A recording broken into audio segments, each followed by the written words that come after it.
Yeah, by the way, my name is Arnie General, and I'm known as the Hot Cutlass one day. But at that time, I was Sego Shawas.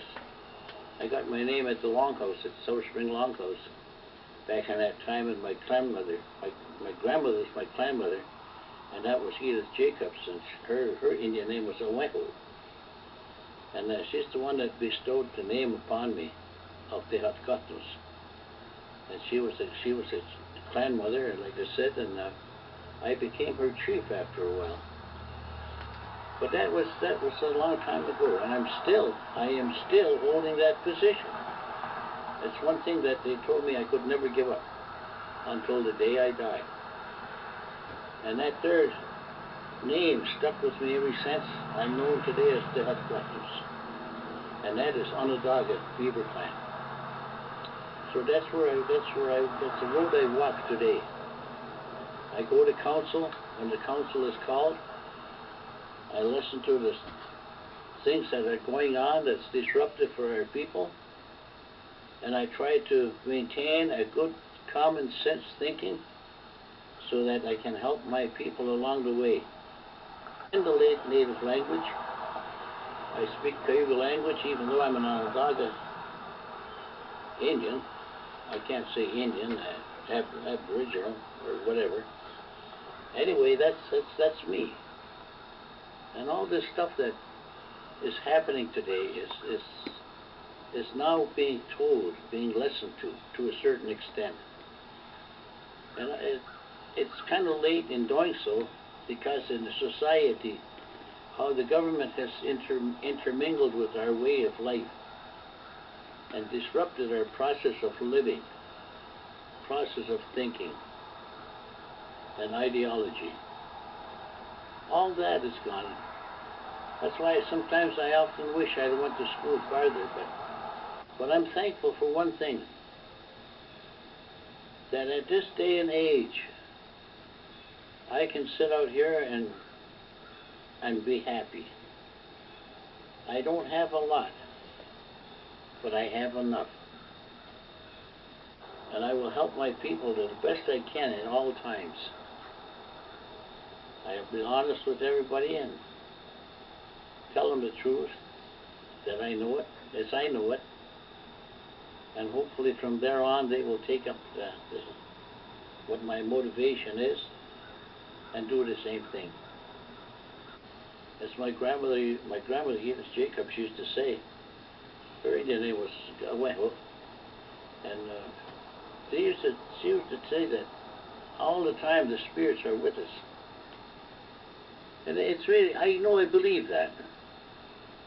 I'd like to tell the people of the future, the younger generation, to pay attention to who you are and be proud of who you are. If you're a native, show it by being helpful, understanding, respectful.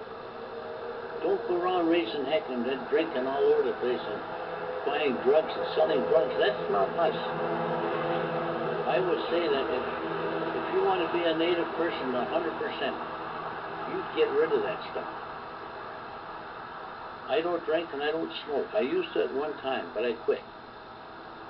So today, I don't drink, I don't smoke, I don't even swear. But it's just that I changed my life so much in the last 20 years that I've really looked at life, and I can look at a tree and see the beauty of it. That cutting down the forest all over the place for the sake of, I don't know, disrupting the ecology. They're just the environment. They're killing off the environment. That's a society, and that's something that we have to be careful of. All these trees provide oxygen. It's a cleanser to the air problem.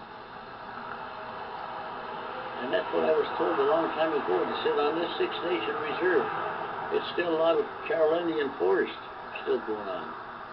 And it's just the only place from the atmospheric situation, if you look at the Earth, Six Nation is still green from out in outer space. I've seen a picture of that. Every other place is turning brown. It's like burnt brown. It's all devastated, no trees and so on and so forth. They're growing crops, all right enough. But in today, what are they growing? Corn and soybeans. All over the place, corn and soybeans, corn and soybeans. What is that corn and soybeans doing? I don't know. But things like that has changed so much that they're trying to make money so fast. That is pathetic. But that's what I would like to leave with the younger generation. Be proud of who you are. You're not a Caucasian. You're a native. If you're a native, live like a native. Don't be greedy. Help one another. And be truthful to each other. Leave the alcohol alone. Leave the drugs alone. And live the life that we're supposed to live. That would be my advice to the younger generation. Would be my advice to the younger generation. Remember your traditional ways, and that's something too that has to be maintained. Right now we have schools that are teaching the younger generation the languages, which is good. And this one lady asked me one time, she says, "That you said you know one foreign language. What language is that?" So I said, "English." She said, "Well, yeah." So that would be what I would say to the younger generation today. Be proud of who you are. Don't be ashamed of your nationality. You're native, and be proud of it. And help one another.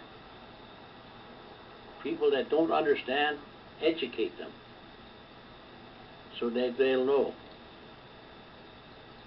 Those are the things that I maintain. And I'm not afraid to speak up any place.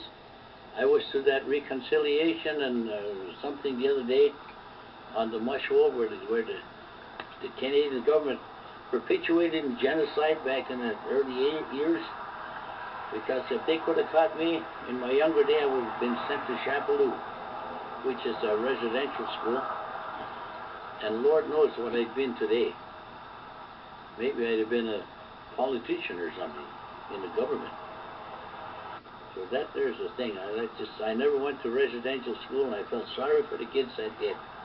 And all the people that died in that, them children that died in that residential school, they weren't taken home to be properly buried. They were buried there at the church.